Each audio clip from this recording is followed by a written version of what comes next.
Welcome to Jack Classes. Electromagnetic wave क्या बोल रहे हैं? Electromagnetic wave, electromagnetic wave. अब फील करें, इलेक्ट्रोमैग्नेटिक वेव के नाम में ही आधी चीजें हैं, यस और नो।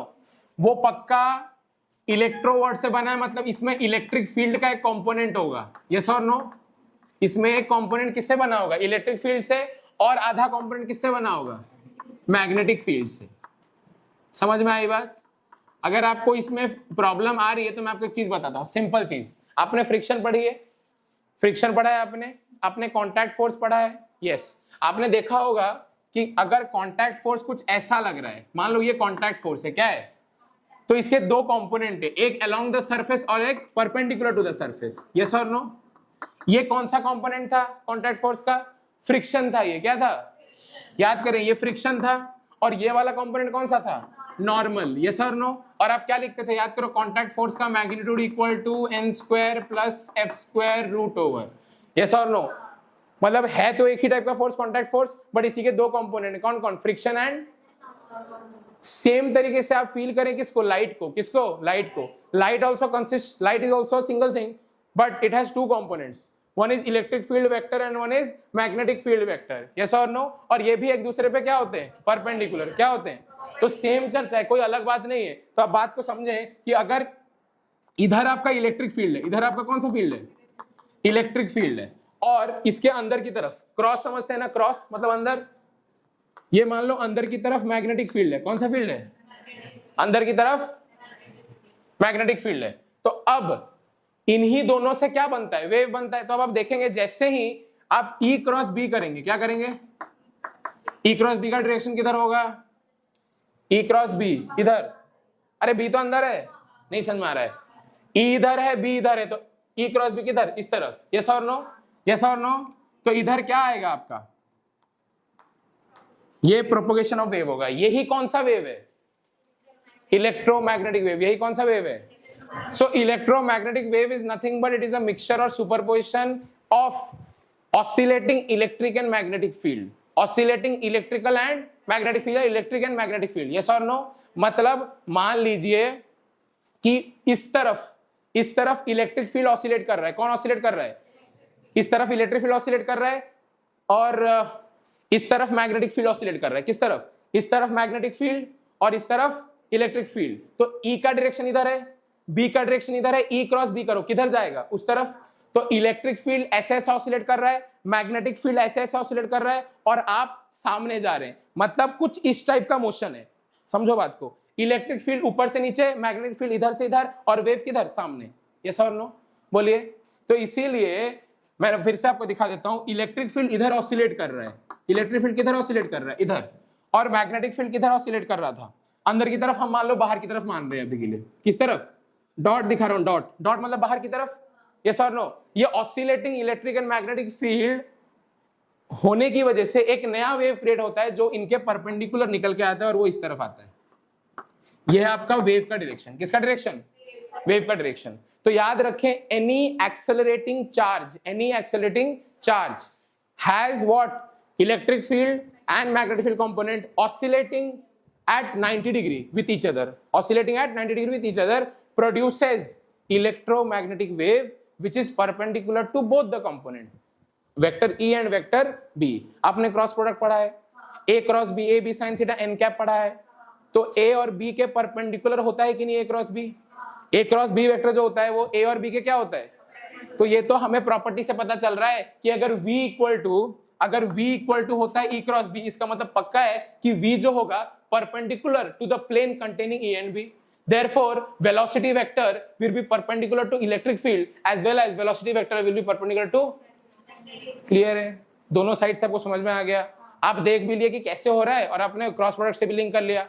सिंपल, कोई प्रॉब्लम? अब ध्यान से सुने आप। इलेक्ट्रोमैग्नेटिक वेव में बहुत सारे वेव्स आते हैं रियलिटी में, लेकिन क्या वो सच में बहुत सारे वेव्स हैं, या वो हमने अपने कार्य के हिसाब से डिवाइड किया है? हमने डिवाइड किया है। इलेक्ट्रोमैग्नेटिक वेव एक ही है। इलेक्ट्रोमैग्नेटिक वेव क्या है? सबका स्पीड भी एक ही है। तो क्या वो अलग अलग वेव से बन सकता है? नहीं। बट हमारे कन्वीनियंस के लिए कि हम कौन सा कैसे कैसे यूज कर सकते हैं, हमने उसे बांट दिया अलग अलग वेव्स में। समझ में आई बात? तो अब बात को समझें। ई क्रॉस बी, क्या बोल रहा हूं, ई क्रॉस बी, बी किधर था, अंदर की तरफ था, बी किधर था, सॉरी ये बाहर वाला है, ये बाहर वाला है। तो देखो यहां पे आपका कौन सा है, ई है और इधर बी है, तो ई क्रॉस बी, इधर देखो ये ई है और बाहर की तरफ बी, ई क्रॉस बी का डायरेक्शन, बी का डायरेक्शन किधर आ रहा है, इधर, बी का डायरेक्शन किधर आ रहा है, इधर। ये किसका डायरेक्शन है, it is the direction of electromagnetic wave, this is the direction of electromagnetic wave. और कोई भी इलेक्ट्रोमैग्नेटिक वेव का स्पीड क्या होता है, स्पीड ऑफ लाइट के बराबर होता है। क्या होता है, किसके बराबर होता है, स्पीड ऑफ। एक और चीज मैं आपसे पूछूंगा, आपने ये इक्वेशन पढ़ा है क्या वेव्स में, सर ने आपको पढ़ाया है कि नहीं, जरूर पढ़ाया होगा।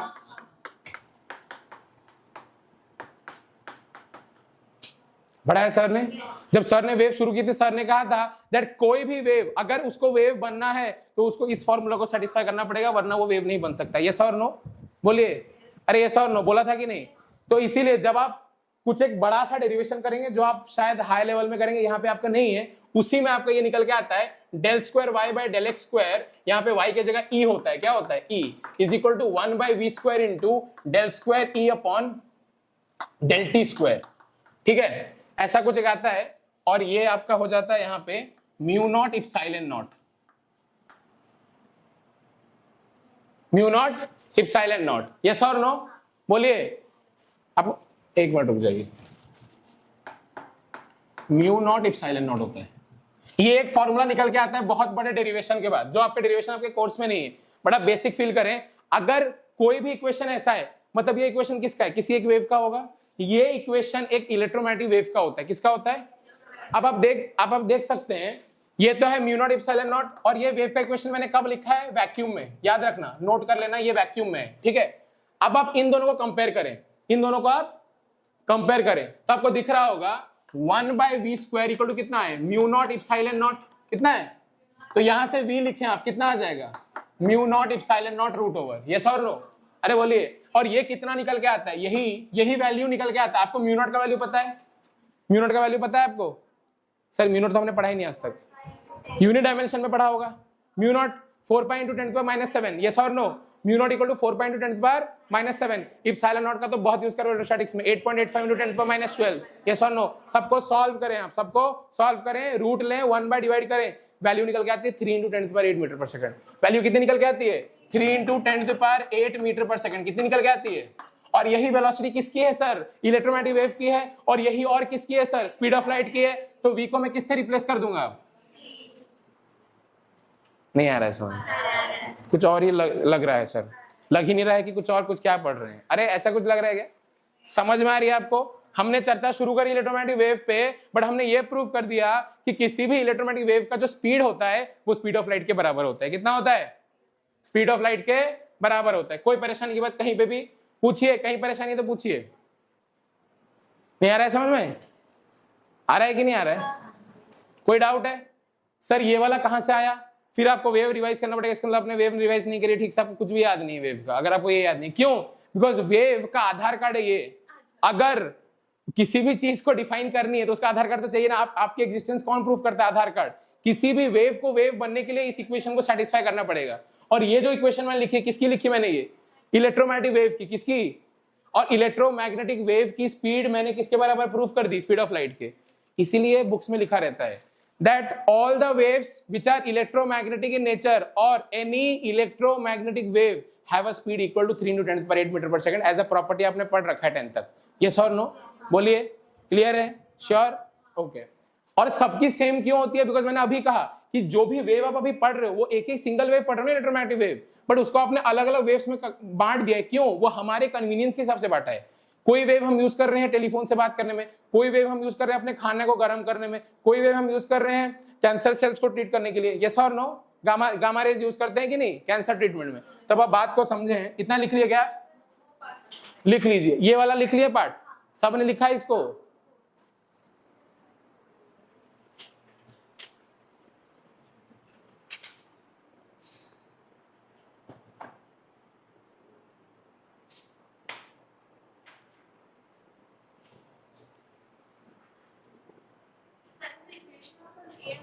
या ऑब्वियसली इलेक्ट्रिक फील्ड और मैग्नेटिक फील्ड वैरी कर रहा है, ठीक है। बट वहां पे देखो एक डाउट तुम लोग की तरफ से आना चाहिए कि सर जो फाइनल इक्वेशन आपने लिखा है इलेक्ट्रोमैग्नेटिक वेव का, उसमें दोनों साइड इलेक्ट्रिक फील्ड है, दोनों साइड क्या है, तो सर मैग्नेटिक फील्ड तो दिख ही नहीं रहा है। तो यहाँ पे जिसने निकाला था जेम्स क्लार्क मैक्सवेल, आपने सुना होगा उसका नाम, जिसने बोर मॉडल को फेल कर दिया था, उसी ने ये निकाला था। और उसने जब निकाला उसने एक चालाकी काम किया, इसका डेरिवेशन में जब आप जाएंगे ना तो इसके जस्ट पहले वाले स्टेप तक यहाँ पे बी आता है, क्या आता है बी, बट उस बी को कन्वर्ट कर दिया जाता है इलेक्ट्रिक फील्ड में, सो दैट मैं इस इक्वेशन को सेटिस्फाई कर पाऊं। देखो इधर भी क्या है वाई, इधर भी क्या है वाई, तो इधर जो क्वांटिटी होना चाहिए वही इधर भी होना चाहिए। बट इसका ये मतलब नहीं है कि जब डेरिवेशन शुरू हुई थी तभी से मैंने मैग्नेटिक फील्ड को हटा दिया है।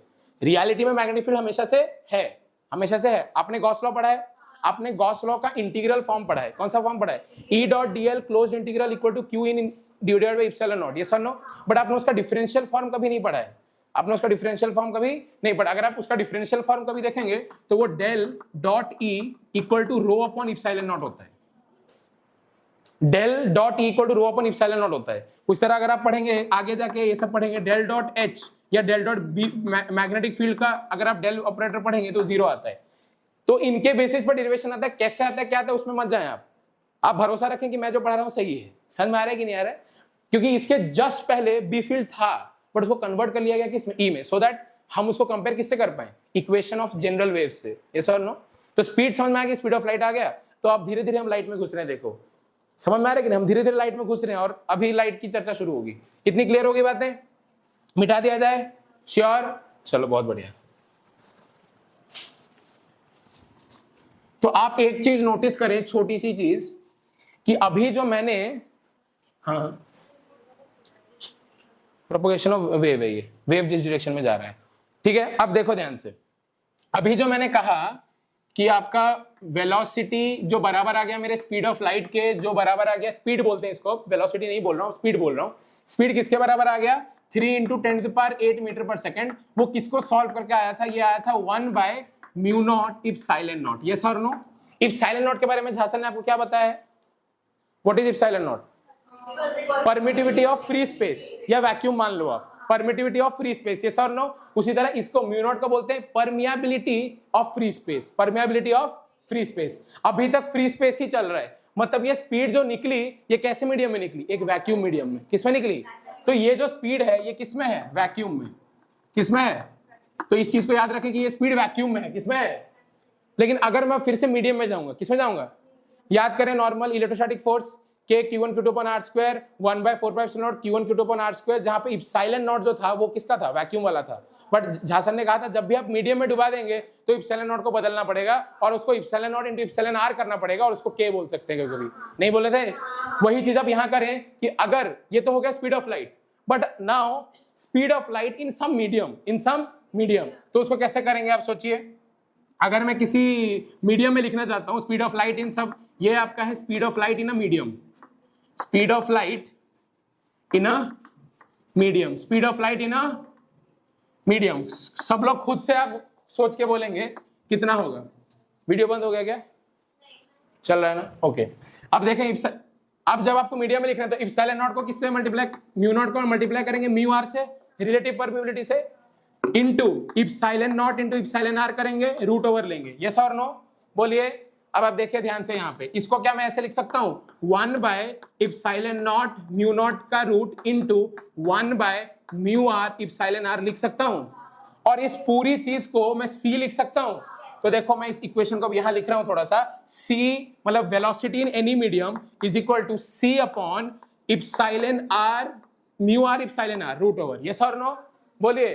अब एक जादू देखेंगे, देखें ध्यान से, इस चीज को ही रिफ्रैक्टिव इंडेक्स बोलते हैं। इसी चीज को क्या बोलते हैं, रिफ्रैक्टिव इंडेक्स। इसलिए आपने बचपन से क्या सीखा, इसको मान लो तुम n बोल दो, क्या बोल दो, n, तो n इक्वल टू तुमने सीखा c/vm।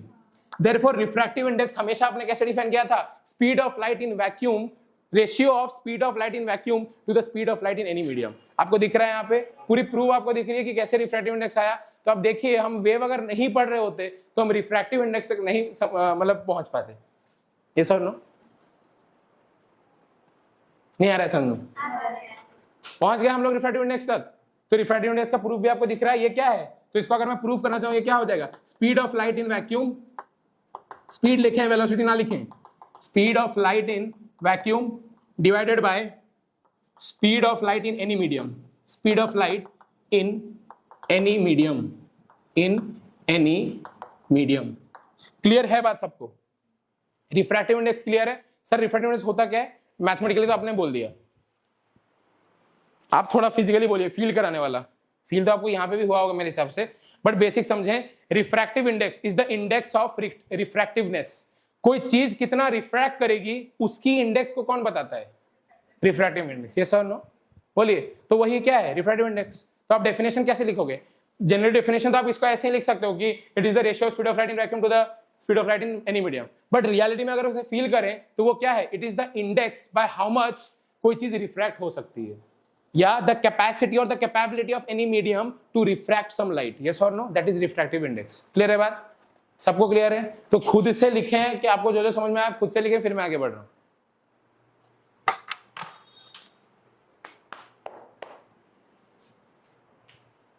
बहुत प्यारी चीज है फिजिक्स। फिजिक्स को हम फिजिक्स की तरह पढ़ेंगे तो आपको बहुत मजा आएगा। ठीक है, तो ऐसे ही पढ़ें आप, मजा आएगा आपको।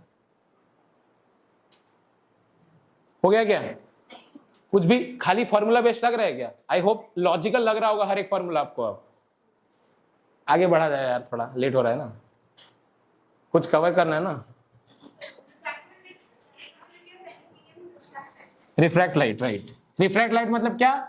उसके रास्ता को बदल देना, बस खत्म, और तो कुछ नहीं। अब आते हैं हम फाइनली किस पे? ऑप्टिक्स पे। किस पे? अच्छा, उससे पहले एक छोटी सी चीज, इलेक्ट्रोमैग्नेटिक वेव के बारे में एक छोटी सी चीज। आपको ऑर्डर याद होना चाहिए इलेक्ट्रोमैग्नेटिक वेव का। ठीक है, झा सर का एक प्यारा सा कोड है, उसी कोड को मैं लिख रहा हूं यहाँ पे, GXUVIMR। यस और नो? GXUVIMR आप डायरेक्ट याद रखें, कोई बड़ी बात नहीं। यस और नो? तो यहाँ इसको हम क्या बोलते हैं? Gamma rays. तो मैं गामा रे ऐसे लिख देता हूं। इसको क्या बोलते हैं हम? X rays. बहुत बढ़िया। इसको हम क्या बोलते हैं? अल्ट्रावायलेट। फिर इसको क्या बोलते हैं? Visible light. ठीक है, इसको पढ़ेंगे अभी। इंफ्रारेड क्या है? ये इंफ्रारेड। बहुत बढ़िया। फिर ये क्या है? माइक्रोवेव। भाई साहब माइक्रोवेव सबके घर में होगा। और ये क्या है? बात करते ही होंगे अपने अपने दोस्तों से, तो रेडियो वेव। यस और नो? सर लॉन्ग डिस्टेंस चल रहा है तो दूर तक भेजना है कि नहीं? तो भेजने के लिए रेडियो वेव को निकालना पड़ेगा कि नहीं? यस। ओके, बहुत बढ़िया। अब V फॉर क्या होगा? Visible light. क्या होगा? Visible light. ओके सर, तो विजिबल लाइट में क्या आते हैं आपका? देखें, VIBGYOR, विबग्योर। यस और नो? और आप लेफ्ट से राइट जाते हैं तो यहाँ पे देखें ध्यान से, आपको पता है कि सिग्नल दूर तक भेजना है तो उसका वेवलेंथ ज्यादा होना चाहिए। यस और नो? अगर एनर्जी ज्यादा डिस्टेंस कवर करे एक टाइम पीरियड में तो ज्यादा बेटर है, इसलिए इस तरफ लैम्डा क्या होना चाहिए? ज्यादा। तो इसलिए इस तरफ लैम्डा क्या होती है? ज्यादा। तो आपको ये भी याद रखने की जरूरत नहीं कि लैम्डा किस तरह ज्यादा। आप नॉर्मली फील कर सकते हैं कि रेडियो वेव एक ऐसा वेव है जिसको दूर तक भेजना है, और दूर तक भेजना मतलब एनर्जी को पर यूनिट टाइम पीरियड में दूर तक भेजना है, तो वो कौन सा वेव होगा? Radio wave. नहीं आ रही समझ में?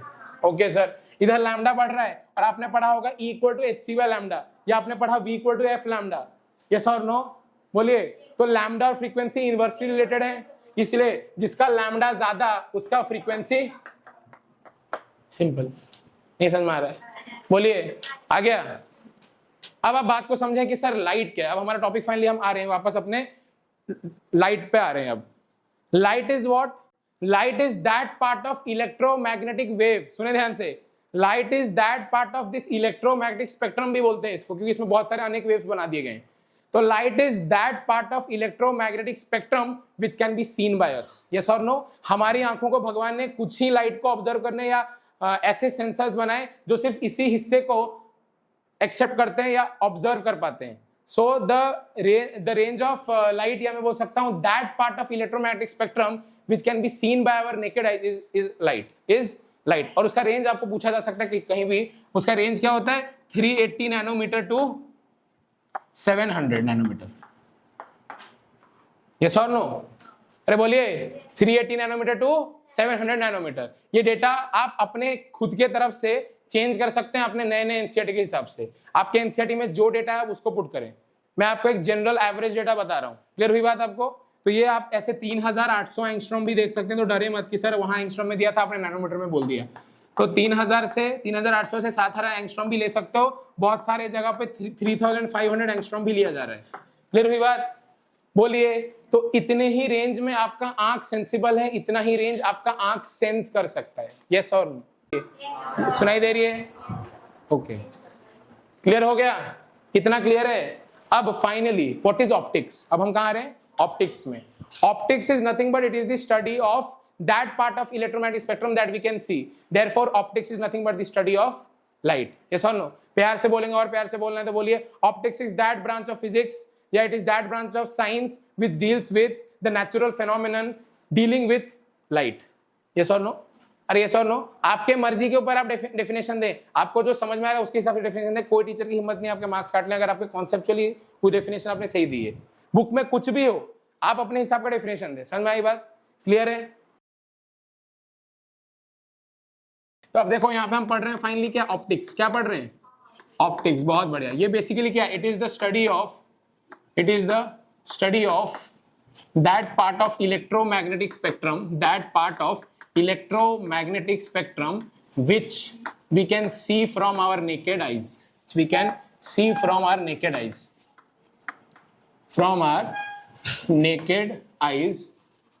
That is it is the study of light. It is the study of light. Yes or no? Yes or no? Yes. बोलिए। yes. और कभी कभी ऐसे भी डिफाइन किया जाता है that optics is that branch of physics which deals with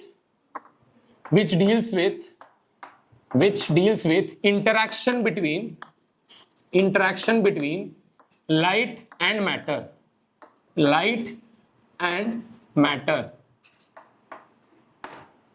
clear? समझ में आया सबको कि नहीं आया? समझ में आई ये बात? तो आप खुद से डेफिनेशन लिख सकते हैं कि नहीं लिख सकते हैं? लिख सकते हैं क्या? वो लिख पाएंगे आप? ठीक है, मिटा दिया जाए? श्योर?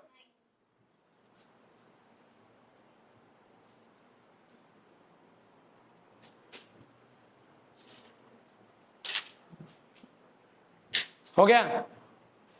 बोलो, आगे बढ़े? मिटा रहे हैं अब? लिख लो, जो नहीं लिखे हो लिख लो, फिर बोलोगे नहीं तो सर फास्ट पढ़ा दिए। अरे फास्ट पढ़ा रहे हैं क्या? फास्ट पढ़ा रहे हैं क्या? किसी को लग रहा है फास्ट? इसको लग रहा है हाथ उठा दे, कोई प्रॉब्लम नहीं है। बोलो, चलो आगे बढ़ते हैं।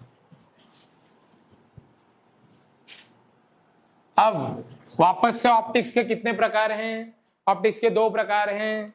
क्या क्या ऑप्टिक्स हैं बताइए? एक है आपका ज्योमेट्रिकल ऑप्टिक्स। कौन सा ऑप्टिक्स? Geometrical optics. कौन सा ऑप्टिक्स? ओके। और एक है आपका वेव ऑप्टिक्स। कौन सा optics? Wave optics. Okay sir, हमें पता था एटॉमिक स्ट्रक्चर के चैप्टर से कि लाइट 2 नेचर शो करता है, कभी पार्टिकल और कभी सबका आवाज नहीं आ रहा है मेरे को। कभी पार्टिकल और कभी वेव। बहुत बढ़िया। पार्टिकल नेचर को सपोर्ट करने वाले साइंटिस्ट कौन कौन थे आपको याद होने चाहिए? न्यूटन थे, एल्बर्ट आइंस्टाइन थे, रैले थे, प्लैंक्स थे, कॉम्पटन थे। यस और नो? साथ साथ अगर आप वेव नेचर की बात करें तो वेव नेचर को सपोर्ट करने वाले कौन थे? इंटरफेरेंस निकालने वाले थॉमस यंग। यस और नो? हाइजेंस। उसके बाद आपका डिफ्रैक्शन निकाला था फ्रॉनहोफर और फ्रेस्नेल ने। पोलराइजेशन निकाला था किसने? मैलेस एंड ब्रूस्टर्स ने। ठीक है, तो अब बात को समझें कि पार्टिकल नेचर के ऊपर जब हम स्टडी कर रहे हैं, कब? पार्टिकल नेचर के ऊपर जब हम स्टडी कर रहे हैं, उस ऑप्टिक्स को हमने क्या कहा? Geometrical optics. और जब हम वेव नेचर को स्टडी कर रहे हैं तो उस ऑप्टिक्स को हमने क्या कहा? नहीं समझ में आ रहा है भाई साहब? ओके, बहुत बढ़िया। तो ज्योमेट्रिकल ऑप्टिक्स में पहले क्या क्या आएंगे मैं वो बता देता हूं, फिर डेफिनेशन बता दूंगा। रिफ्लेक्शन आप पढ़ेंगे, यहाँ पे क्या पढ़ेंगे? उसके बाद आप पढ़ेंगे रिफ्रैक्शन। क्या पढ़ेंगे? रिफ्रैक्शन। ये दोनों ही अलग अलग सेगमेंट हैं। अगर इसमें 5 क्लास जाएगा तो इसमें भी 7-8 क्लास जाएगा। उसी तरह वेव ऑप्टिक्स में अगर आप आएंगे तो यहाँ पे आपको मुलाकात होगी इंटरफेरेंस से। किससे? Interference, that is the famous Thomas Young का YDSC, Young's double slit experiment. Young's double slit experiment. Then आप यहाँ पे पढ़ेंगे और डिफ्रैक्शन। क्या पढ़ेंगे? Diffraction, which is a kind of interference only, but exactly क्या डिफरेंस है इन दोनों के बीच में वो भी हम पढ़ेंगे। बिना इंटरफेरेंस के आप डिफ्रैक्शन नहीं बोल सकते कभी, ठीक है। डिफ्रैक्शन जब भी वर्ड शब्द यूज होगा वो उसी को समझ में आएगा जिसको इंटरफेरेंस समझ में आएगी। तो ये दोनों कहीं ना कहीं बहुत क्लोजली लिंक चीज है, ज्यादा डिफरेंस इनमें नहीं है। जो माइन्यूट सा डिफरेंस है वो हम बताएंगे आपको। तो डिफ्रैक्शन किसने निकाला था? फ्रॉनहोफर्स ने। किसने? फ्रॉनहोफर्स एंड फ्रेस्नेल, फ्रेस्नेल जो भी बोलो इसको, क्लियर। फिर कौन सा एक आया? पोलराइजेशन। क्या आया? ये सब मीनिंग क्या है नहीं है हम आगे वाले आने वाले लेक्चर्स में पढ़ेंगे। तो पोलराइजेशन, पोलराइजेशन क्या है? किसने निकाला था? मैलस एंड ब्रूस्टर्स ने। किसने? Malus and Brewsters. आप ब्रूस्टर बोले, ब्रूस्टर बोले, जो बोलना है बोले, कोई परेशानी नहीं, बस आपको पता होना चाहिए कौन क्या चीज है। यस और नो? अरे क्लियर है क्या? श्योर, 100%। बहुत बढ़िया। यंग्स डबल स्लिट एक्सपेरिमेंट लिख दें क्या? लिख देते हैं यंग्स, इधर ही लिखते, यंग्स डबल स्लिट एक्सपेरिमेंट। अरे एटॉमिक स्ट्रक्चर तो पढ़ा होगा ना तुमने, वहां पे तुमने पढ़ा होगा ना वो जो डेवलपमेंट और बोर्स मॉडल के पहले पढ़ा होगा। ये सर नो? हाँ, समझ में आ रहा है कि नहीं? अगर वेव पार्टिकल डुअलिटी पे जाएंगे तो उस पर 2-3 क्लास हम ले सकते हैं, बट वो सब आपको जाने की जरूरत नहीं। ये फिजिक्स पढ़ रहे हैं, फिजिक्स पढ़ते हैं, केमिस्ट्री में नहीं घुसेंगे अभी। अरे हो गया क्या? बोलिए। अब डेफिनेशन देते हैं, थोड़ा आप लोग लिख लें, उसके बाद वापस से हम फील्ड पे आएंगे, डेफिनेशन के फील्ड पे, उसको फील करें आप डेफिनेशन को।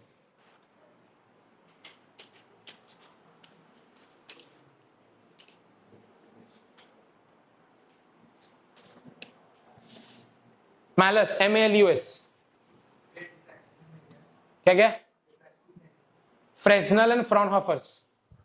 Fraunhofer, FRAUNHOFFER, Fraunhofer and Fresnel. Clear हो गया? अब समझे बात को, आगे समझे बात को। अब रियलिटी में ज्योमेट्रिकल ऑप्टिक्स जो जनरली किताबों में आपको मिलेगा, एनसीईआरटी में मिलेगा, सिंगेज में मिलेगा, डीसी पांडे में मिलेगा, HC वर्मा में मिलेंगे, वो कैसे बोलते हैं सुने आप। उनका कहना होता है ज्योमेट्रिकल ऑप्टिक्स तब की स्टडी है जब मैं इंटरेक्शन पढ़ रहा हूं किसकी? लाइट और मैटर की। मगर जो मैटर जिसको हम स्टडी कर रहे हैं और उसका इंटरेक्शन जिसके साथ, हम किसके साथ स्टडी कर रहे हैं? लाइट के साथ। जिस मैटर को स्टडी कर रहे हैं, अगर उस मैटर का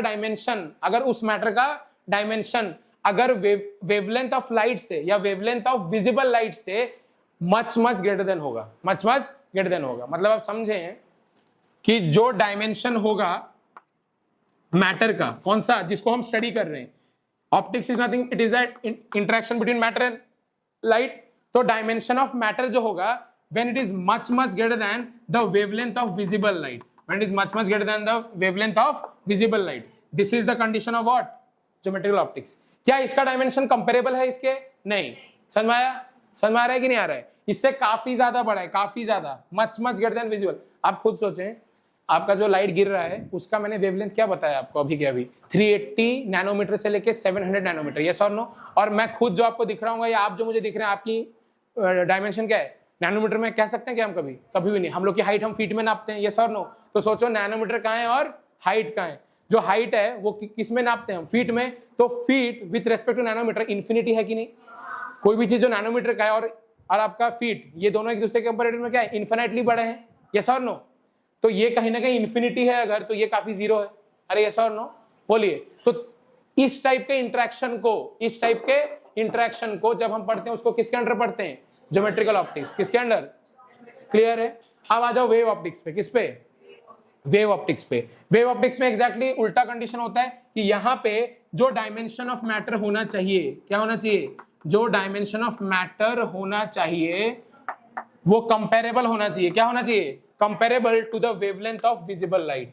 it should be comparable to the wavelength of visible light. Yes और नो? इस बेसिस पे इनको बाइफरकेट किया जाता है। अगर आपको अभी भी लग रहा है कि हम रटा पढ़ रहे हैं, तो मैं आपको एक बेसिक एग्जांपल देता हूं इस डेफिनेशन को समझने का। आप समझे बात को। आप एक बड़ा सा कार्डबोर्ड ले लें, ठीक है? ये आपका स्क्रीन है, ये आपका क्या है? स्क्रीन। आपने यहाँ पे एक बड़ा सा कार्डबोर्ड लिया है, ओके। तो ये जो कार्टून का जो होल था, आप इस होल को छोटा करते जाएंगे तो उधर भी लाइट क्या होता जाएगा? छोटा होता जाएगा। फिर जब बहुत छोटा कर दिया आपने, कितना कर दिया? बहुत छोटा। बहुत छोटा से मेरा क्या मतलब है? वो होल जो है वो comparable to the wavelength of light कर दिया। मतलब उस होल का जो रेडियस था उसको आपने किसके बराबर कर दिया? नैनोमीटर के रेंज का कर दिया। 350 नैनोमीटर के रेंज का कर दिया। कितने का? 350 नैनोमीटर का रेंज का कर दिया, तो आपको क्या यहाँ रोशनी दिखनी चाहिए थी? नहीं, क्योंकि होल तो बहुत छोटा हो चुका है, होल तो बहुत, तो रोशनी एकदम छोटी सी दिखनी चाहिए या दिखनी ही नहीं चाहिए थी। उसके बावजूद इस वॉल पे पूरा मतलब यहाँ पे रोशनी दिखी बहुत कम इंटेंसिटी की, बहुत कम इंटेंसिटी की दिखी। नहीं तो कुछ लोग ऐसे भी समझाते हैं कि दिखी, एक जगह ब्राइट दिखी, एक जगह डार्क दिखी, फिर ब्राइट, फिर डार्क, फिर ब्राइट, फिर डार्क। ये सर नो, मेरा सिंपल कहना होता है अगर आप रियलिटी में एक्सपेरिमेंट करेंगे तो आप जैसे जैसे साइज छोटा करते जाएंगे होल का, ये होल भी घटेगा। फिर जब नैनोमीटर का रेंज का कर देंगे होल को, तो लाइट तो गायब हो जानी चाहिए थी, बट देखा ये गया कि पूरी वॉल पे रोशनी आई, पूरी वॉल पे रोशनी आई, मतलब उस होल के रीजन में भी और उसके बाहर भी आई रोशनी। कैसे आई? मतलब गारंटीड वो होल में घुस के डिफ्रैक्ट हुई होगी, वो होल में घुस के इस तरफ डिफ्रैक्ट हुई होगी, इसलिए इस पूरे रीजन में रोशनी दिखी थोड़ी थोड़ी। ये सर नो, लेकिन दिखी जो वो इतनी कम इंटेंसिटी की थी कि उतना भी हम उसको महसूस नहीं कर सकते, मगर वो बहुत कम इंटेंसिटी की रोशनी आपको दिख रही थी। ये सर नो। तो जब मैंने होल को बहुत बड़ा रखा, मतलब जब मेरा डायमेंशन ऑफ द मैटर बहुत क्या था? बड़ा था, and it was much greater than the wavelength of visible light, तब हमें कौन सा प्रोपोगेशन देखने मिला? रेक्टिलिनियर प्रोपोगेशन ऑफ लाइट देखने मिला। कैसा मिला? मतलब तब रोशनी सीधा जा रही थी। क्या जा रही थी? सीधा। So this straight line path of light when the dimension of the object is much greater than the visible light, that propagation is known as rectilinear propagation of light. Yes or no? बोलिए, that is known as the rectilinear propagation of light. But when you are dealing with the interaction between wavelength of visible light and the dimension of the whole to be very small, which is comparable to the wavelength of light, then the light starts to show bending nature. The light starts to show bending nature. तब हम geometric optics से कूद के कहां पहुंच जाते हैं? Wave optics में। समझ में आया? So the rectilinear propagation of light nature will only B explain under geometrical optics, and the wave nature of light will only B explain under wave optics. Clear हुई बात? बाइफर्केशन अच्छे से समझ में आया है कि आपको इसमें क्या पढ़ना है और इसमें क्या पढ़ना है? क्लियर? पक्का? आगे बढ़ सकता हूं मैं? तो लिख लो, रेक्टिलिनियर प्रोपोगेशन ऑफ लाइट का डेफिनेशन लिख लो। The straight line path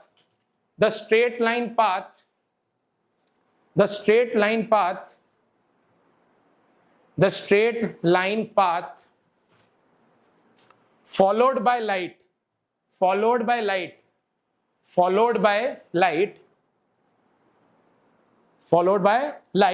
during its propagation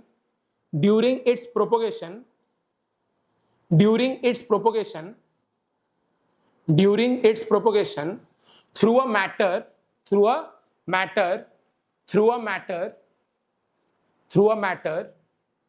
whose dimension is much greater than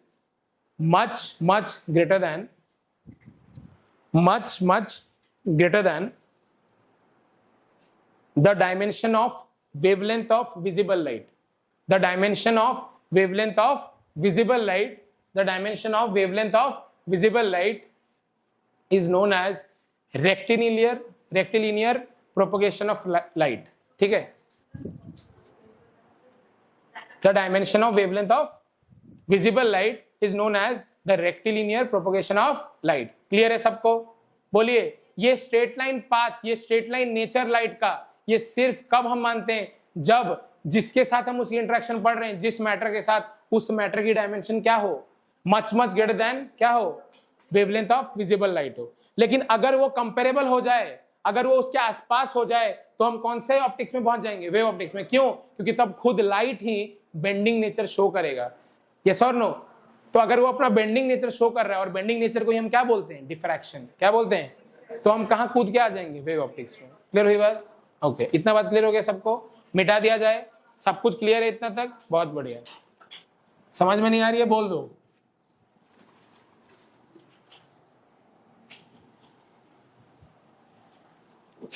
तो अब बात को समझेंगे आप और ऑप्टिक्स को आगे बढ़ाएंगे हम।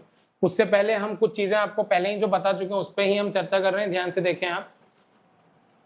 मान लें इधर कोई आपका मीडियम है। क्या है ये? मीडियम है। ये क्या है? कोई भी एक मीडियम है। ऊपर की तरफ एक मीडियम है, नीचे की तरफ मीडियम है। तो ये लाइन क्या है? इंटरफेस है। क्या है? Interface between this medium and that medium. Yes और नो? सो ये आपका मान लो इस मीडियम का रिफ्रैक्टिव इंडेक्स में दे रहा हूं आपको μ1। क्या दे रहा हूं? और इसका रिफ्रैक्टिव इंडेक्स दे रहा हूं मैं μ2। क्या दे रहा हूं?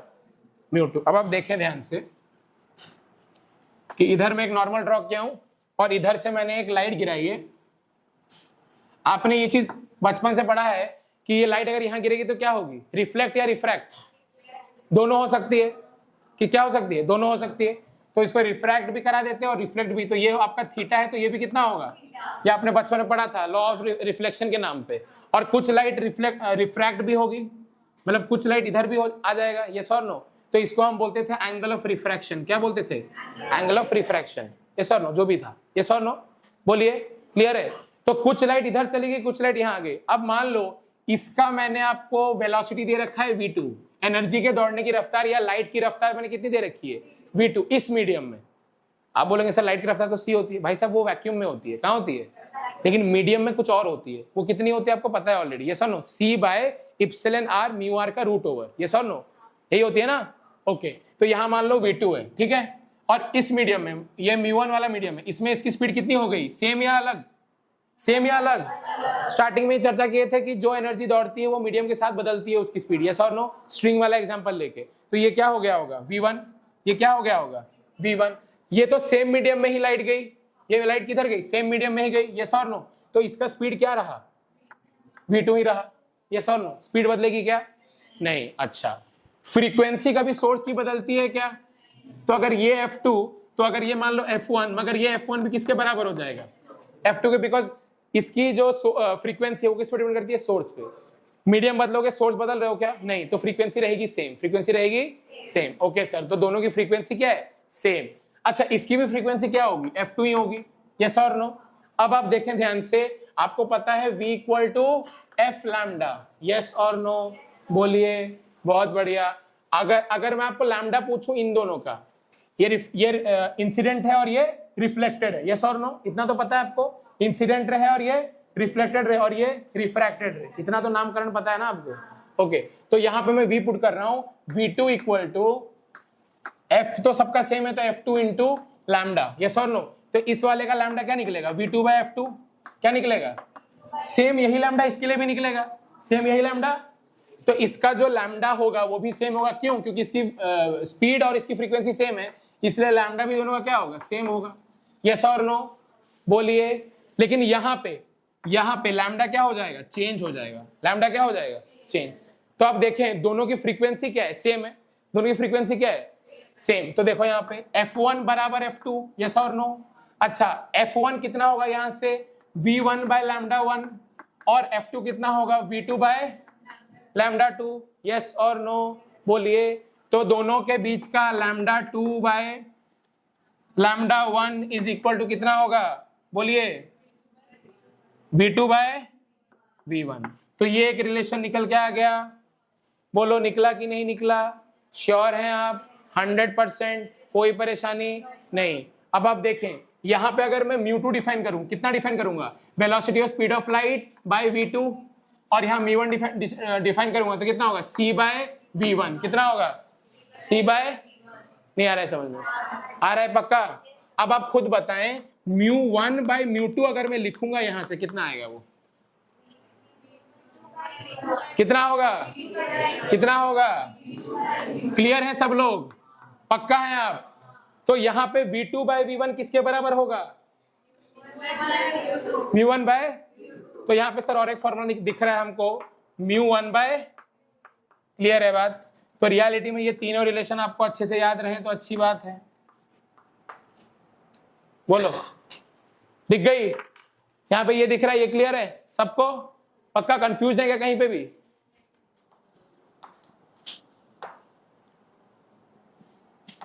ये एक साथ में है, ठीक है, बोलिए। तो आपको रिलेशन कभी भी कभी कोई क्वेश्चन पूछ लेगा, आप निकाल लेंगे, यस और नो। आपको लैम्डा 1 बाय लैम्डा 2 पूछ लेगा, स्पीड दे देगा, तो v2 बाय v1 के बराबर हो जाता है वो, यस और no. Lambda 2 by lambda 1 equal to v2 upon v1, yes और नो।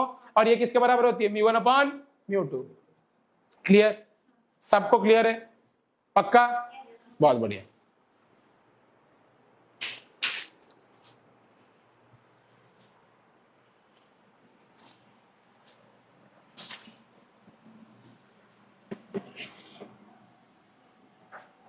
क्लियर हो गया, कितना क्लियर है,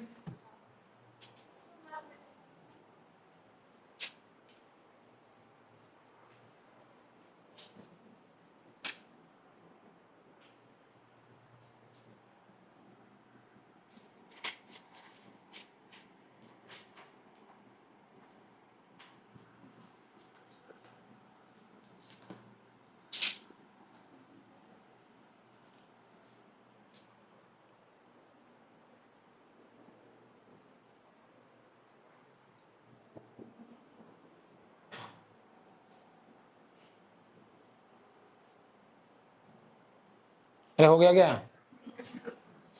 लिखो लिखो। क्या ब्रेक चाहिए क्या आप लोगों को? ब्रेक चाहिए क्या किसी को? चाहिए तो ले सकते हैं, मैं ब्रेक दे दूंगा, मुझे कोई प्रॉब्लम नहीं है। मेरा पेस इतना फास्ट रहता है या इतना स्लो रहता है, इतना आराम से रहता है कि सब कुछ समय पे एकदम समाप्त हो सके। हो गया क्या? ब्रेक दे दें क्या? नहीं, आधे लोग नहीं बोल रहे।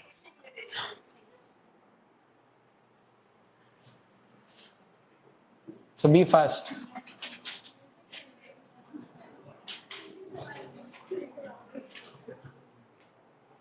यार नहीं आ रहा है क्या समझ? बेकार लग रहा है क्या? बहुत बड़ी बोरिंग लग रहा है क्या? अरे बोरिंग लग रहा है क्या? भूख लग रहा है क्या? बिरयानी मंगाई जाए क्या? यस यस सर, बहुत जरूरत है सर।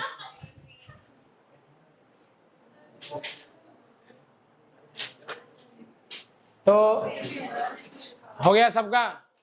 मिटा रहे हैं हम।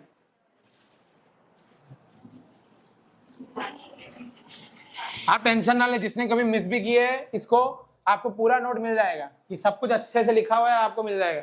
मेरी हर एक चीज लिखी रहती है पहले से, तो आपको मिल जाएगा, टेंशन की बात नहीं। आगे बढ़े क्या? बोलिए। अब आप बात को समझे। हम लोग रे ऑप्टिक्स के बारे में हमने चर्चा कर ली, हमने इसके बारे में चर्चा कर ली। अब आप बात को समझे, कोई चीज आपको कैसे दिखती है, उसकी कलर कैसे दिखती है। मान लें ये येलो कलर है, कौन सा कलर है? येलो। इस पे रोशनी गिरी, यहां से डायरेक्ट आपके आंखों पे गिरी, यस और नो? ये आपको येलो इसलिए दिखी बिकॉज इस पे कौन सी लाइट गिरी थी? White light. व्हाइट लाइट क्या होती है? पॉलीक्रोमैटिक होती है। क्या होती है? मतलब उसमें ऑलरेडी बहुत सारे वेवलेंथ वाले लाइट होते हैं। विबग्योर होता है कि नहीं?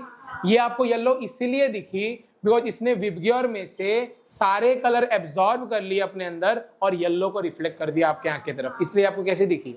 मैं लाइट ऑफ कर दूंगा, आपको कलर दिखेगा? दिखेगा क्या?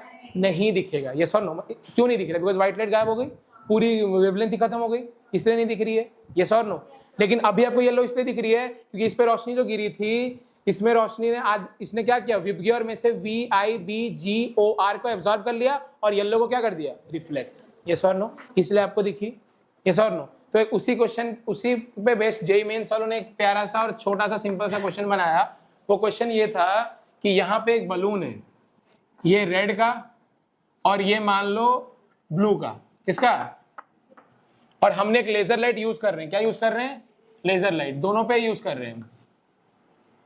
इस पे हमने एक रोशनी गिराई और यही सेम रोशनी इस पे गिराई। कौन सी लेजर लाइट यूज कर रहे हैं? रेड लेजर लाइट यूज कर रहे हैं। कौन सा? जिसको आंसर आता है वो चुपचाप मुंडी नीचे करके सो जाएं, जिसको नहीं आता है बस वो बताएं। रेड लेजर लाइट मैंने गिराया बलून के ऊपर, यस और नो? एक बलून रेड कलर का था और एक बलून ब्लू कलर का था। आपको बताना है कौन सा बलून बर्स्ट हो जाएगा। बताइए कौन सा बलून फट जाएगा, ये बताना है। कौन सा? कौन सा वाला? कौन सा वाला? क्यों? यस सर, अब तो आ गया सर। रेड वाले ने रेड को एब्जॉर्ब किया क्या? बट इस वाले ने किया, लेकिन क्योंकि ये रिफ्लेक्ट क्या कर रहा था? ब्लू को, इसलिए इसने इसको एब्जॉर्ब कर लिया और इसके अंदर ये चला गया और इसको बर्स्ट कर दिया, तो ये बर्स्ट हो गया। लेकिन ये नहीं हुआ बर्स्ट। ये सर नो? ये नहीं हुआ। ठीक है, क्लियर हो गई बात? पूरी चर्चा क्लियर है? आसान था कि नहीं? लेकिन क्वेश्चन थोड़ा लॉजिकल था। अगर तुम्हें पूरा कुछ नहीं पढ़ाते तो हो सकता है तुम कभी कभी गलत कर सकते थे। लॉजिकल क्वेश्चन, कॉमन सेंस सवाल, ऐसे सवाल अब एग्जाम में आएंगे नहीं तुम्हारे, पक्के हैं आपके लिए। इतना आसान आएगा क्या? बहुत बच्चों को सब कुछ आता है जो तुम्हें नहीं आता है। मिटा दें?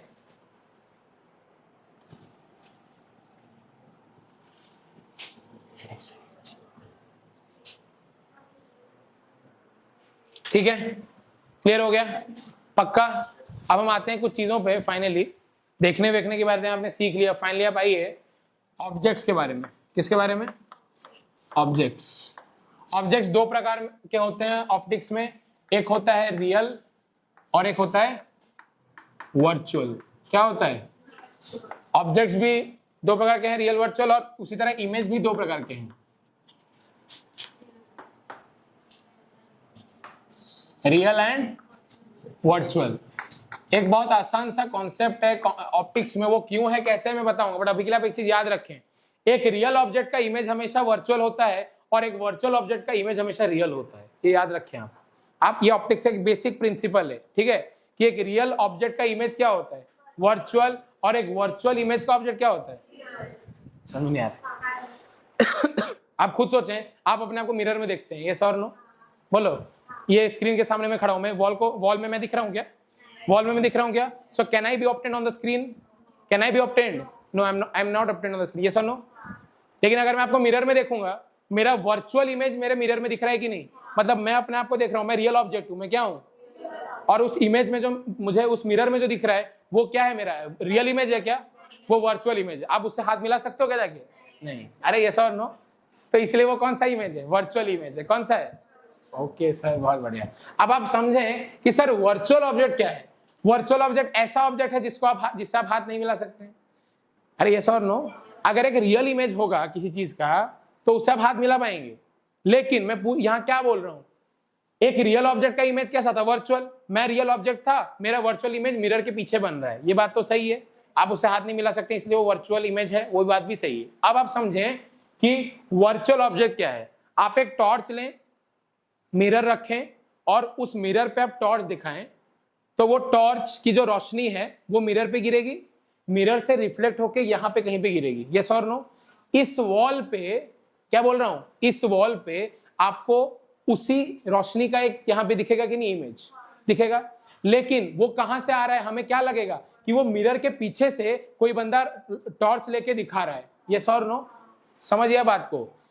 रियलिटी में मैंने दिखाया टॉर्च, बट मान लो जो भी ये एक्सपेरिमेंट देख रहा है उसने छुपा दिया इस इंसान को जो रोशनी दिखा रहा है, ठीक है। आप फील करें, एक्सपेरिमेंट ऐसे ही होती है, समझे बात को।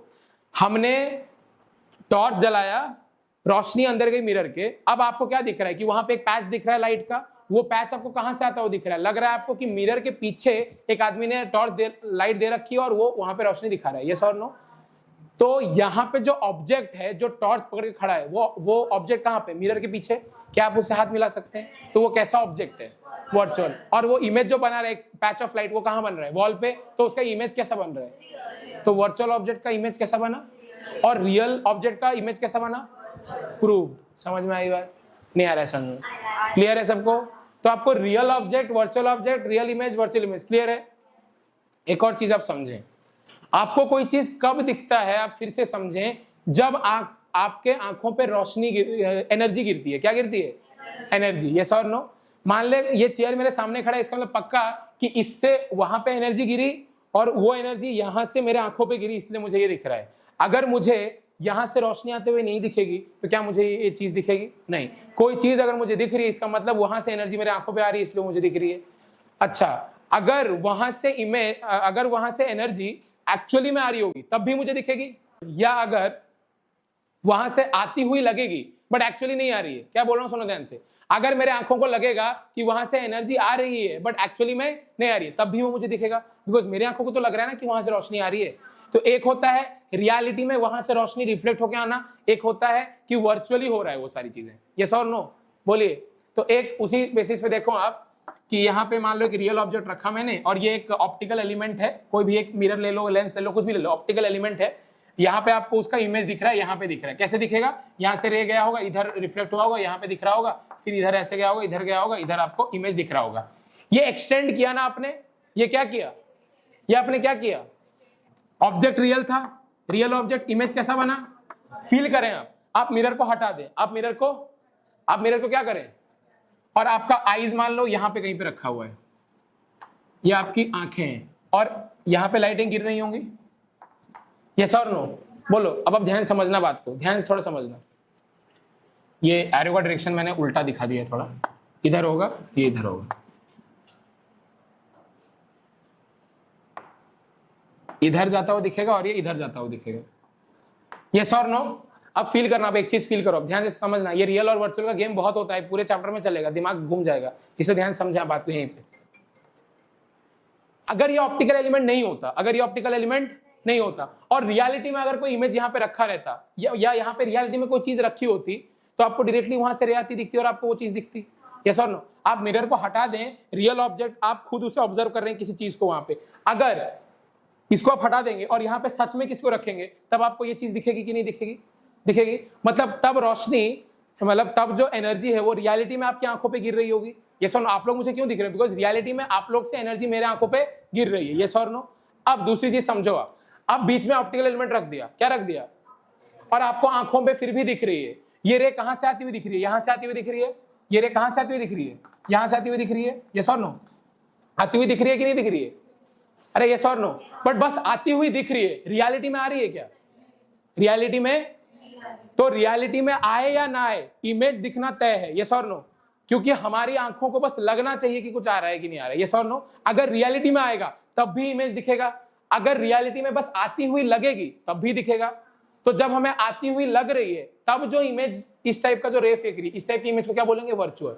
और जब रियलिटी में दिखेगी, जब रियलिटी में आती हुई दिखेगी तो वो क्या हो जाएगा? Real image. वो क्या हो जाएगा?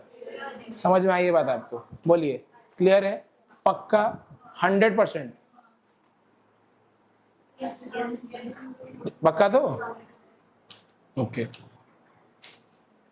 वापस से जब मैं यहाँ पे टॉर्च लेके खड़ा हूं, टॉर्च से मैंने वहां पे मारा रोशनी, वो रोशनी वहां से इधर गिरी, तो मेरी जब मैं अपने आप को पीछे घुमाऊंगा तो वहां से रोशनी डायरेक्ट मेरे आंखों पे आएगी। समझे बात को आप? आपने टॉर्च पकड़ा, मिरर पे दिखाया, मिरर से रिफ्लेक्ट होकर एनर्जी गई, वहां पे वॉल पे जो पैच बना लाइट का, जब मैं पीछे मुड़ के देखूंगा तो वहां से रोशनी डायरेक्ट मेरे आंखों पे आती हुई लगेगी, यस और नो? तो वो जो इमेज बना वो कौन सा वाला बना? रियल, क्योंकि वहां पे रियलिटी में रोशनी मेरे आंखों पे गिर रही है, यस और नो? तो वो कौन सा इमेज आया?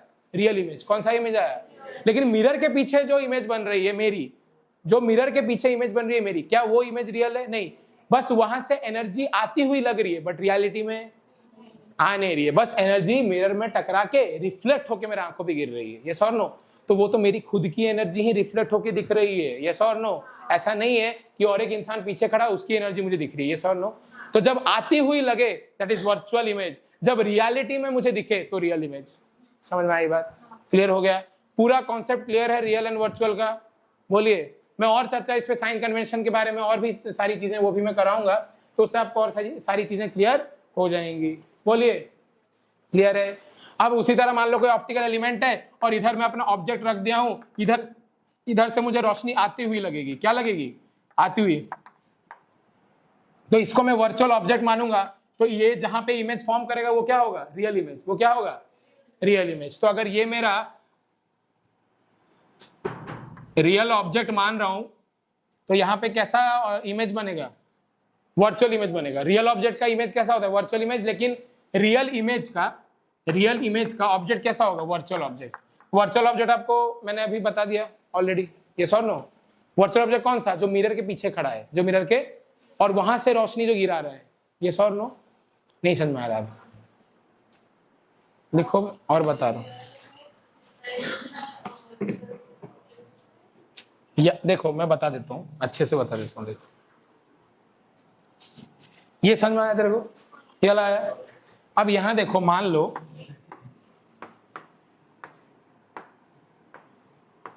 ठीक है, कुछ ऐसा हो रहा है, ये जहां पे मिलते हुए लगेंगे, यहां पे ऑब्जेक्ट होगा अपना, यस और नो? क्योंकि टकराने के बाद कुछ ऐसा आएगा ना, ये, यस और नो? बोलो। देखो तो ये हो गया, यहां से रियल ऑब्जेक्ट से रे निकला, इधर गया, फिर रियल ऑब्जेक्ट से दूसरा रे निकला, इधर आया, और उसको कन्वर्ट कर दिया, तो क्या बन गया मेरा? क्या बन गया? Virtual image. क्या बन गया? आप दो केस ही बना लो। ये रियल ऑब्जेक्ट है तो ये क्या है? क्लियर? इतना तक तो क्लियर है सर? दूसरा डायग्राम देखें आप, दूसरा डायग्राम देखें, मैं आपके साथ साथ बना रहा हूं, अब बस देखें यहां पे दूसरा चीज देखें आप। मान लो कि यहां से रे आ रही है,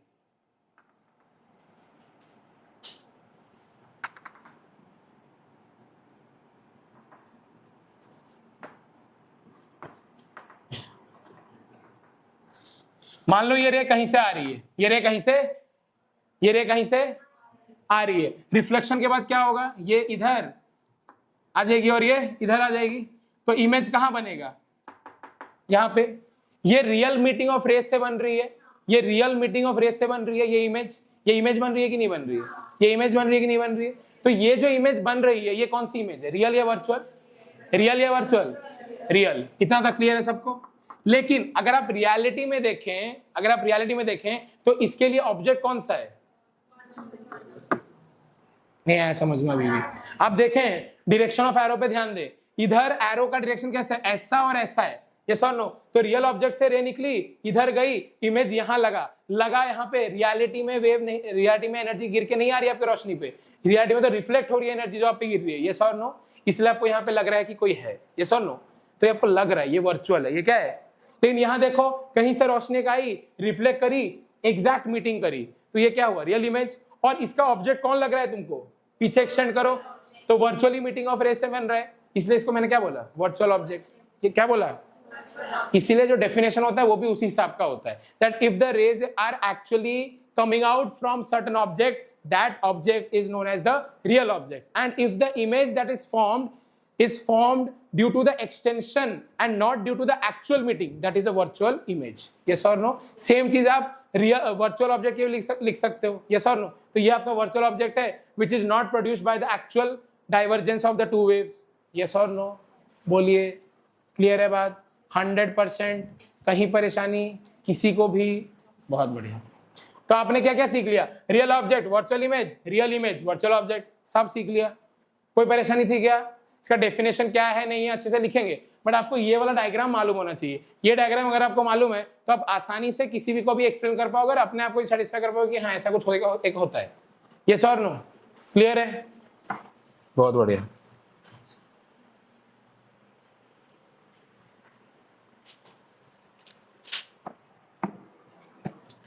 क्लियर है ना?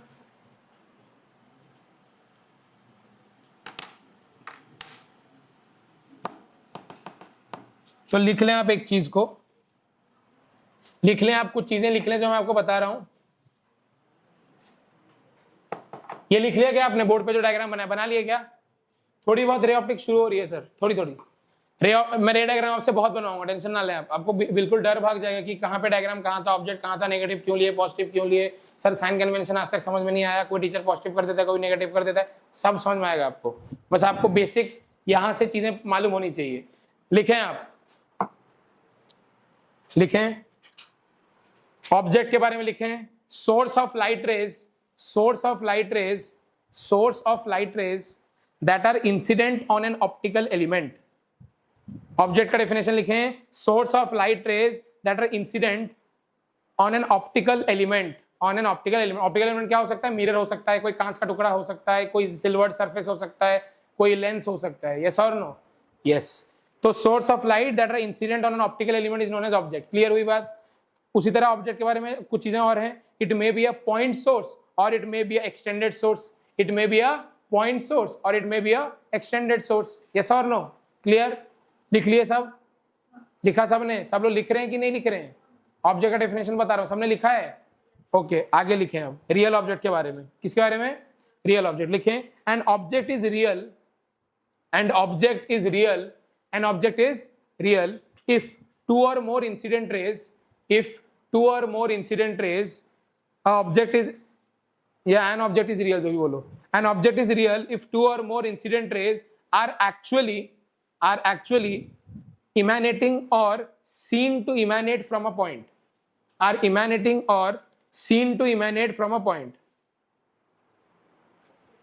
an object is real if two or more incident rays are actually emanating from it, actually emanating होना चाहिए, ठीक है? क्या होना चाहिए? फिर से बोल रहा हूं, an object is real, सुन ले ध्यान से, an object is real if two or more incident rays are actually emanating या are actually real image के बारे में। a real image is formed, अभी ऑब्जेक्ट के बारे में बताया ना? हाँ लिख लो, इमेज का डेफिनेशन लिखोगे? हाँ ठीक है, लिखो। Image is defined as the actual और virtual meeting of the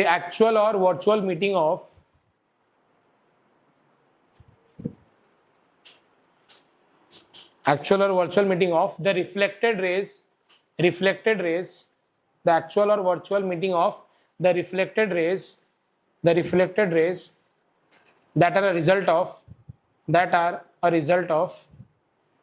that are a result of the reflection of incident ray, the reflection of the incident raise. Clear? बोलिए, सबको क्लियर है? अरे इमेज का डेफिनेशन थोड़ा ना पूछे स्कूल में, सब क्या बेकार। चलो रियल इमेज लिखो, real image, real image. A real image is formed, a real image is formed, real image का लिखें, a real image is formed, a real image is formed when light rays actually meet, when light rays actually meet, when light rays actually meet after reflection, after reflection। ठीक है, हो गया? Next लिखें virtual image के बारे में, virtual image के बारे में, वर्चुअल इमेज के बारे में। A virtual image is formed, a virtual image is formed, a virtual image is formed when light rays only appear to meet। A virtual image is formed only formed when light rays only appear to meet, when light rays only appear to meet। Bracket में लिख लें they don't really meet, bracket में लिख लें they don't really meet। yes or no? बोलिए, कुछ और चीजें लिखें। Real image can be projected on a screen, real image can be projected on a screen. आप उससे हाथ मिला पाएंगे, ठीक है? Real image can be projected on a screen, but virtual image can not be projected on a screen, but virtual image can not be projected on a screen. Clear है बात सबको?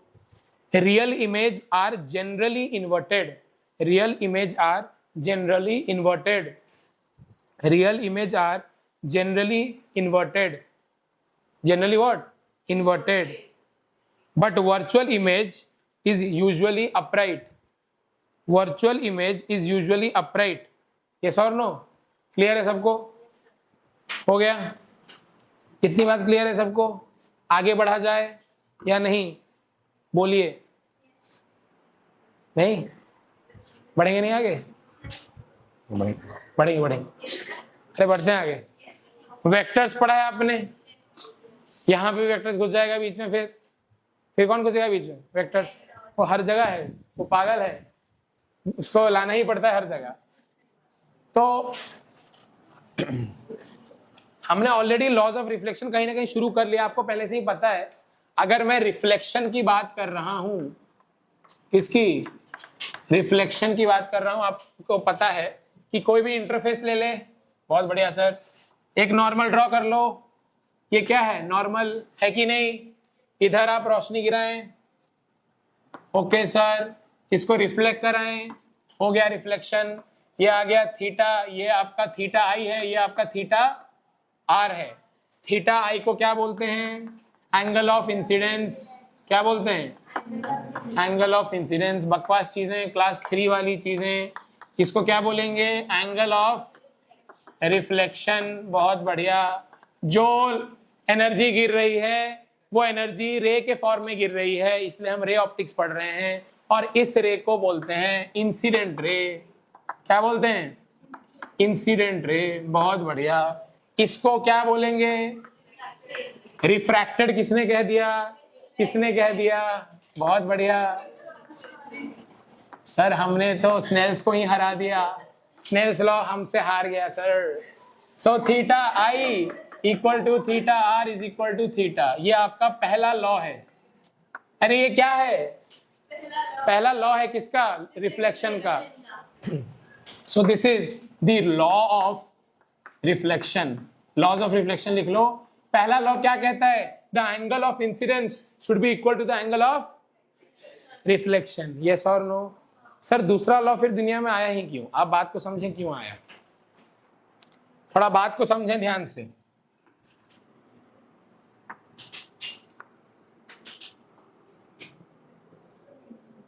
ठीक है, एक काम करें आप, इतना लिख लिया क्या? पहले लिखो लिखो लिखो लिखो, जल्दी लिखो। इतना लिखो, फिर मैं सेकंड लॉ पे आ रहा हूं। सेकंड लॉ का लाइन बहुत आसान है, बट फील करना है थोड़ा सा, आप थोड़ी सी उसके भी फील आपको आनी चाहिए, वरना कोई फायदा नहीं है। कहाँ गया और एक चौक है?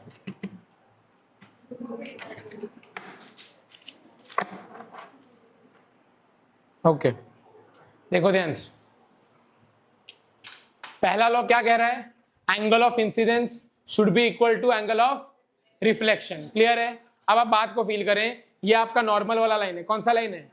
नॉर्मल। आपने नॉर्मल को फिक्स कर लिया, आपने रोशनी गिराई, मान लो मैं रोशनी गिरा रहा हूं यहां से, ये कितना एंगल पे अभी नॉर्मल से? थीटा। यस और नो? तो जो रिफ्लेक्टेड रे होगी कौन सी वाली? रिफ्लेक्टेड रे कौन सी वाली? वो इस तरफ आएगी। यस और नो? ये एंगल अभी कितना है? इधर थीटा, तो इधर भी यस और नो? बोलिए पक्का? यहां सब लोग देखें एक बार, एंगल ऑफ इंसिडेंस, व्हाइट वाला चौक आपका इंसिडेंट लाइट है, ग्रीन वाला आपका रिफ्लेक्टेड है, तो व्हाइट वाला और येलो वाले के बीच में एंगल थीटा है, येलो वाला ग्रीन वाले के बीच में एंगल क्या है? थीटा है। यस और नो? पक्का? ये लॉ गलत क्यों होगा आप मुझे बताओ? अगर मैं लाइट को ऐसे कर दूं तब भी ये कितना एंगल पे? थीटा पे। आपकी तरफ करता हूं, इधर कर दूं, अभी भी एंगल कितना है? अभी भी एंगल कितना है? तब भी तो ये वैलिड होना चाहिए था। फिर देखो, अगर मैं अपनी तरफ कर दूं तब भी कितना होना चाहिए? थीटा। इधर कर दूं तब भी कितना? थीटा, क्योंकि व्हाइट और ग्रीन के बीच में तो फिक्स है ना एंगल। आप पूरा घुमा दें इसको, रे को, व्हाइट और ग्रीन के बीच में एंगल क्या है? फिक्स्ड है। ये चेंज करेगा क्या? अरे चेंज तो तब करेगा ना भाई साहब जब आप ऐसे ऐसे करोगे। आप कर कैसे रहे हो? ऐसे ऐसे कर रहे हो, आप घुमा रहे हो। तो क्या येलो और ग्रीन के बीच में एंगल बदल रहा है? अरे येलो और ग्रीन के बीच में एंगल बदल रहा है, तब तो आप ऐसे भी रख सकते हो, ऐसे भी रख सकते हो, कैसे भी रख सकते हो। ये सर नो? तो ये लॉ गलत हो गया फर्स्ट लॉ। इसलिए क्या बोला गया? सिंगल प्लेन में ले लें। आप क्या ले लें? सिंगल प्लेन में ही लेना पड़ेगा आपको, वरना गलत हो जाएगा। वरना लोग बोलेंगे सर ये भी आपका रिफ्लेक्शन हो सकता है, ऐसे भी रिफ्लेक्शन हो सकता है। यस और नो? बोलिए। इसीलिए सेकंड लॉ आया। और सेकंड लॉ का डेमोन्स्ट्रेशन मैं आपको ऐसे कुछ दे सकता हूं कि मान लीजिए ये आपका एक सिंगल प्लेन है, क्या है, और इधर रोशनी गिरनी है, इधर रोशनी को गिरना है। ठीक है, बोलो क्लियर है? ये एक प्लेन है, आपको दिख रहा है कि नहीं? बोलो पक्का? अब देखो ये इंटरफेस है, ये क्या है? इंटरफेस। आपका नॉर्मल भी इसी प्लेन में रहेगा, ये रहा आपका नॉर्मल। यस और नो? इधर लाइट गिरी और इसी प्लेन में लाइट, तो एक ही प्लेन में है ना तीनों। तीनों मतलब कौन कौन? एक ही प्लेन में कौन कौन है? Incident light and reflected light. Yes और no? The incident ray, the normal and the reflected ray are all lie in the क्यों आया ये समझ में आया? क्योंकि आपको बेसिक फील है कि अगर आपका कुछ ऐसा, मैं आपको ऑलरेडी बता दिया, अगर कुछ ऐसा हो रहा है तो ये एंगल कुछ भी आप चेंज कर सकते हो, ये कुछ भी आप चेंज, लेकिन रियलिटी में कैसा होता है? ऐसा लाइट आता है तो ऐसे ही जाता है, मतलब एक ही प्लेन में रहता है सब कुछ। यस और नो? देयरफॉर सेकंड लॉ को आना पड़ा, और सेकंड लॉ ने क्या कहा? दैट नॉर्मल, या आप लिख सकते हैं इंसिडेंट रे। क्या लिख सकते हैं? Incident ray, normal and reflected ray all lie in the same plane, all lie in the same plane and have a common point and have a ये तो पक्का है, and have a clear laws of reflection। में किसी को परेशानी है अभी तक? पूरी फील आ रही है कि सेकंड लॉ को क्यों आना पड़ा? फर्स्ट लॉ को सही से प्रूव करने के लिए। यस और नो? वरना गलत हो जाता ना, लोग बोल देते कि सर आपकी लॉ गलत है, आप ऐसे कर दो, ऐसे कर दो, ऐसे कर दो, लाइट तो कहीं भी जा सकती है अगर ये एंगल रखा जाए। यस और नो? नहीं आ रहा है समझ में किसी को? अरे आ रहा है क्या? आगे बढ़ा जाए? पक्का? लिख लो लिख लो लिख लो, आराम से लिख लो। हाँ लिखो लिखो। इसको क्या बोलते हैं? नॉर्मल। इसको क्या बोलते हैं? नॉर्मल। ठीक है, आप लिखें इसको। तब तक मैं थोड़ा 2 मिनट का ब्रेक लेके आता हूँ, वरना मैं पागल हो जाऊंगा चिल्ला चिल्ला के।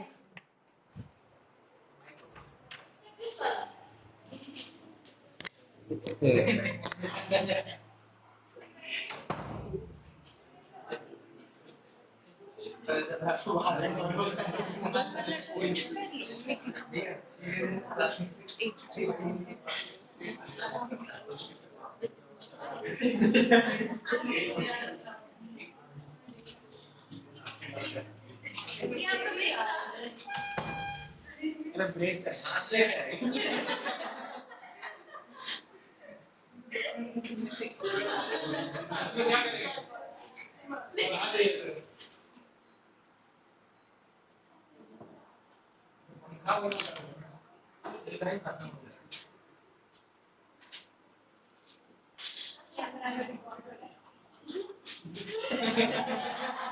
अच्छी बात।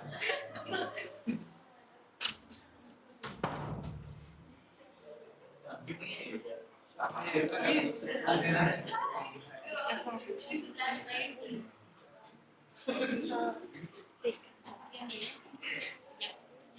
करिबु तो एंगल बॉडी बॉडी कमी जगह में सेम एंगल रखिकी या रोटेट करिबु टेन रे एंगल तो सेम अछि ना किंतु माने एंगल एमती बस 6 ईयर में सेट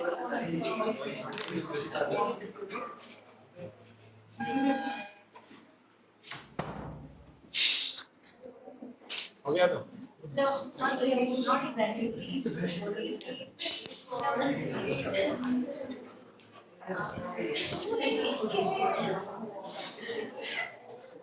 ओके तो ये आपका कौन सा इंसिडेंट लाइट था और यहाँ पे कौन सा था? तो ये तीनों के तीनों किस प्लेन में लाई कर रहे हैं? इसी प्लेन में लाई कर रहे हैं। ये कौन सा प्लेन है? मान लो एक्स वाई प्लेन है। कौन सा प्लेन है? तो ये वाला कौन सा होगा? Y Z. ये वाई जेड है, ये अपने एक्स वाई है। इधर लाइट गिरी रिफ्लेक्ट हो। सबको क्लियर है? सब सेटिस्फाइड है यहाँ तक? आगे आगे आगे आगे और मजा आएगा। अरे हो गया क्या? अब आ जाए वेक्टर। वेक्टर पे आए क्या? वेक्टर पे थोड़ा वेक्टर आए क्या? अरे वेक्टर पे नहीं आने क्या? बस ये लास्ट पार्ट है, थोड़ा सा सहले मेरे को। आपका भी बहुत दिन सहना है। ये चैप्टर बहुत बड़ा चैप्टर है। पूरा बुक, 2 बुक आपको मुझे, एक पूरा बुक आपको सहना है मुझे। तो it's okay. Vector form of reflection. Sir ऐसा भी कुछ होता है दुनिया में? लाइट का भी वेक्टर फॉर्म बेकार चीज एकदम, बट होता है, क्या कर सकते हैं। फील करें, देखें, समझें, लिखें ना। बिल्कुल यहाँ देखें। मैंने भी बहुत दिन से प्रूव नहीं किया, हो सकता है मैं गलत करूं तो डांटे ना मुझे। देखें ध्यान से। मान लो ये अपना एन कैप है। कौन सा है? Normal. The unit vector along the normal. Yes और नो? अच्छा, अब एक इंसिडेंट लाइट गिर रही है। यस और नो? और एक रिफ्लेक्टेड रे जा रही है। यस और नो? ये जो गिरी, ये थीटा पे गिरी, तो ये गई भी कितने से? According to the laws of reflection. Yes और नो? ये डायरेक्शन किसका है? आई कैप है। ये क्या है? ये यस और नो? और इस तरफ क्या है आपका? मान लो आर कैप। क्या है? R cap. यस और no? I cap is the direction, unit vector along the direction of incident ray. Yes और no? R cap is nothing but it is the direct unit vector along the direction of reflected ray. Yes और no? Clear है? Board पे देखें। कुछ लोग board पे नहीं देख रहे हैं, प्लीज बोर्ड पे देखें, कृपा करके बोर्ड पे देखें। इधर आई कैप है, इधर आर कैप है, और इधर क्या है? एन कैप है। यस और नो? एन कैप क्या है? It is the unit vector का डायरेक्शन अलोंग द नॉर्मल। बहुत बढ़िया। ये क्या है? Unit vector along the direction of incident ray. Yes और नो? उसी तरह आर कैप क्या है? Unit vector along the direction of, कितना क्लियर है? Reflected ray. यस और नो? ओके। अब आप बात को समझे, ये सब यूनिट वेक्टर है कि नहीं? अगर ये सब यूनिट वेक्टर हैं तो ये लोग कहीं ना कहीं, इनका मैग्नीट्यूड क्या होगा? मैग्नीट्यूड क्या होगा? इन सब का मैग्नीट्यूड क्या होगा? ओके। अब मान लो मैं ये कैलकुलेट करना चाहता हूं, आर कैप माइनस आई कैप। क्या कैलकुलेट करना चाहता हूं? आर कैप माइनस आई कैप। तो दो वेक्टर का जो डिफरेंस होगा वो कितना होगा? मुझे सोच के बताओ। देखो मैं यहाँ पे आपके साथ साथ कर रहा हूं, देखना ध्यान से, देखना ध्यान से। आर कैप तो इधर ही रहेगा। ये हो गया वेक्टर आर आपका, तो ये हो गया आर कैप। यस और नो? अरे बोलिए। माइनस आई कैप किधर होगा? किधर होगा? नीचे की तरफ। तो एक काम कीजिए,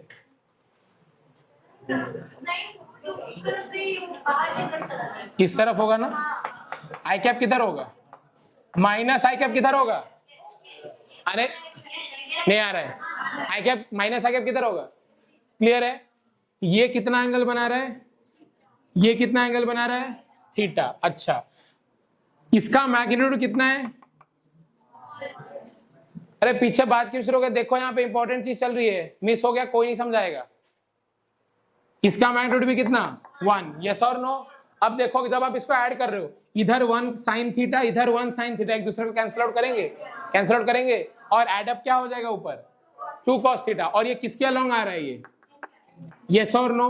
तो R cap minus I cap equal to, किसी भी वेक्टर को तुम क्या लिखते हो? उसका मैग्नीट्यूड इनटू यूनिट वेक्टर। अरे यस और नो? तो इन दोनों का जो डिफरेंस है उसका मैग्नीट्यूड कितना आ रहा है? 2 cos थीटा।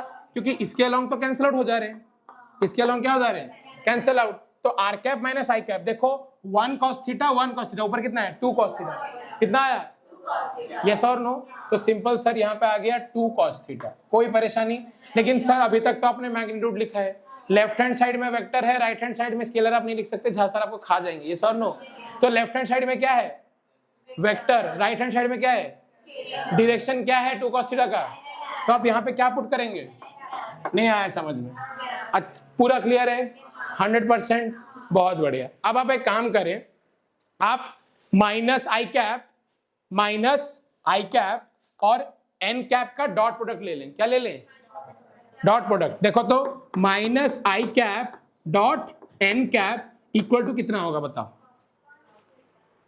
माइनस आई कैप का मैग्नीट्यूड इंटू एन कैप का मैग्नीट्यूड इंटू यस और नो, ये कितना होता है, तो 1 cos थीटा, तो cos थीटा की वैल्यू कितनी निकल के आई, माइनस आई डॉट एन कैप। कोई परेशानी बोलिए किसी को भी, पक्का है ना सबको, क्योंकि यही ना एंगल है, माइनस आई कैप और एन कैप के बीच का एंगल कितना है, मतलब हमने ये थीटा सही चूज किया, because this theta should be what, this theta should be the angle between I cap minus I cap and N cap, not I cap and N cap but minus I cap and, तो यही reason था मैंने minus आई cap यहाँ पे लिया। Clear हुई बात, क्या रीजन था यहाँ पे माइनस आई कैप लेने का, बिकॉज मुझे ये थीटा दिखना चाहिए, किसके बीच का एंगल दिखना चाहिए, minus I cap and N cap.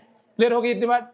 Cos theta का वैल्यू यहां से लेके कहां पुट कर दें, आप कहां पुट कर दें, वहां पे, तो देख यहाँ पे क्या होगा, r cap minus I cap equal to 2 into cos theta कितना है यहां से बताओ, माइनस आई डॉट एन कैप, माइनस आई डॉट एन कैप, कोई परेशानी, इंटू एन कैप, कोई प्रॉब्लम।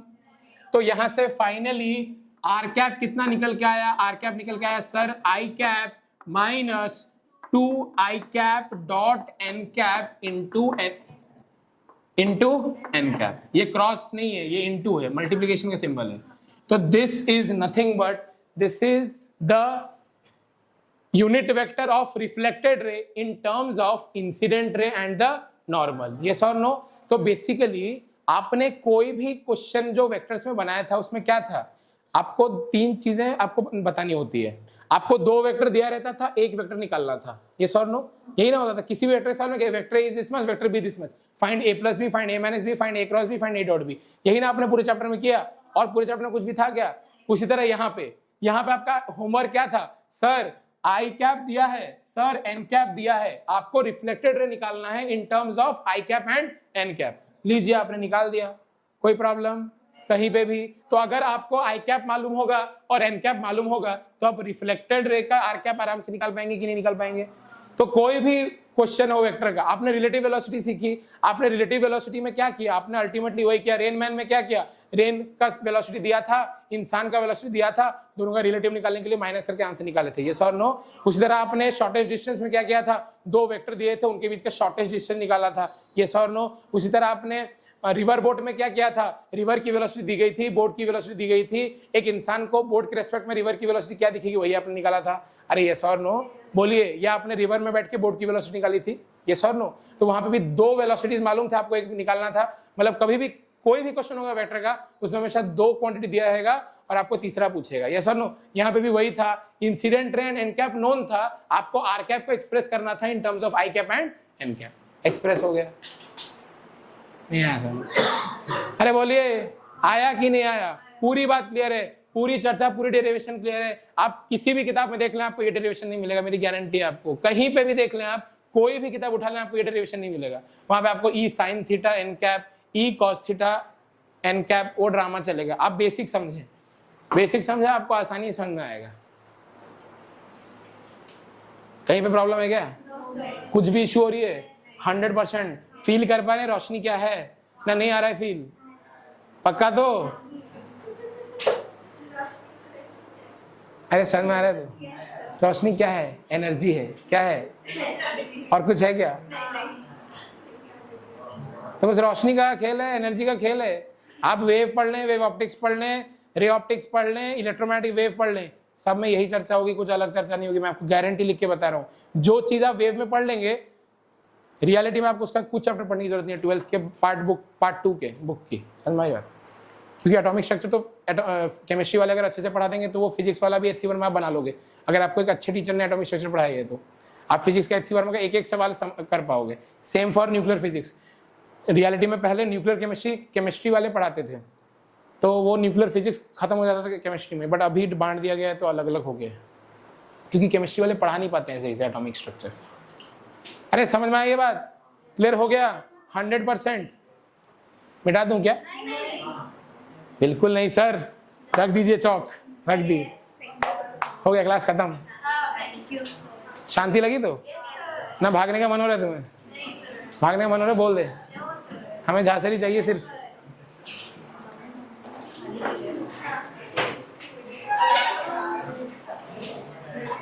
क्लियर है?